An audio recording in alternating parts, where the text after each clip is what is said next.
Hello friends, please കിച്ചൻ്റെ പുതിയൊരു വീഡിയോയിലേക്ക് എല്ലാവർക്കും സ്വാഗതം.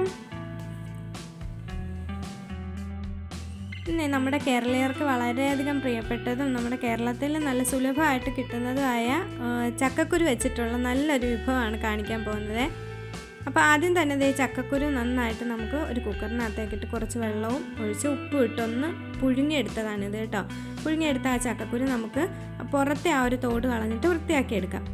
അപ്പോൾ അതിൻ്റെ ഉള്ളിലെ ആ ഒരു ചുമന്ന തോട് കളയണ്ട, ആ ഒരു പുറന്തോട് മാത്രം ഇളക്കി എടുത്തിട്ട് നമുക്ക് ഒന്ന് വൃത്തിയാക്കിയെടുക്കാം. ഇനി ആ വൃത്തിയാക്കിയെടുത്ത ചക്കക്കുരു നമുക്ക് ഒരു മിക്സിയുടെ ജാറിലേക്കിട്ട് കുറച്ച് ഒന്ന് അടിച്ചെടുക്കാം കേട്ടോ.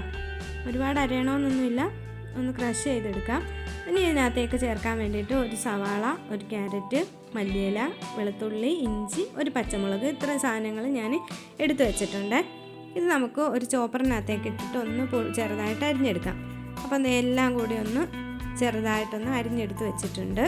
ഇനി നമുക്കിത് നമ്മൾ അരച്ചെടുത്ത ആ ഒരു ചക്കക്കുരു മിക്സിനകത്തേക്ക് ചേർത്ത് കൊടുക്കാം.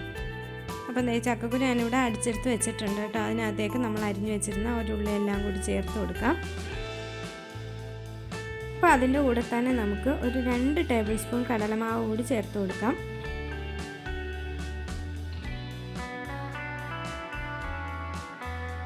ഇനി ഇതിനകത്തേക്ക് ചേർത്ത് കൊടുക്കുന്നത് ചിക്കൻ മസാലയാണ് കേട്ടോ. നമ്മുടെ വീട്ടിൽ സാധാരണ മസാലപ്പൊടി ഉണ്ടെങ്കിൽ അത് ചേർത്ത് കൊടുത്താലും മതി. ഞാനിപ്പോൾ ചിക്കൻ മസാലയാണ് ചേർക്കുന്നത്.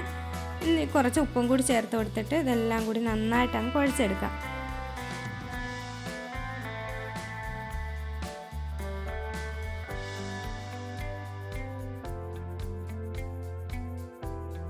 ഇനി നമ്മൾ നന്നായിട്ട് കുഴച്ചെടുത്ത ആ ഒരു മിക്സ് നമ്മുടെ കയ്യിൽ കുറച്ച് വെളിച്ചെണ്ണ അല്ലെങ്കിൽ കുറച്ച് വെള്ളമോ തൊട്ടിട്ട് നമുക്ക് ഓരോ ഉരുളകളായിട്ട് ഉരുട്ടിയെടുത്ത ശേഷം നമ്മുടെ കട്ട്ലറ്റിൻ്റെ രൂപത്തിൽ ഒന്ന് പരത്തിയെടുക്കാം കേട്ടോ. ഏത് ഷേപ്പിൽ വേണമെങ്കിലും ഉണ്ടാക്കിയെടുക്കാം. അപ്പം ഞാനിതൊന്ന് പരത്തിയെടുക്കുകയാണ് ചെയ്യുന്നത്.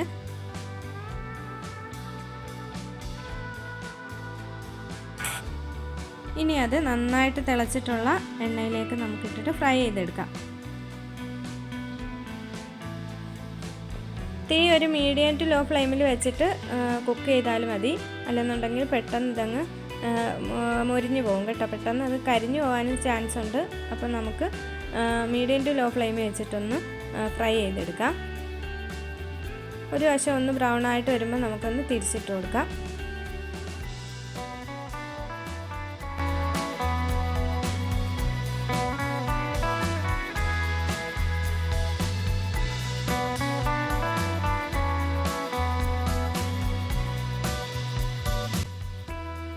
അപ്പോൾ നമ്മുടെ ആ ഒരു സ്നാക്ക് നന്നായിട്ട് മുരിഞ്ഞൊക്കെ വന്നിട്ടുണ്ട് കേട്ടോ. ഇങ്ങനെ ഒരു 2 സൈഡും നല്ല ബ്രൗൺ നിറമാകുമ്പോൾ നമുക്ക് എണ്ണയിൽ നിന്ന് കോരിയെടുക്കാം.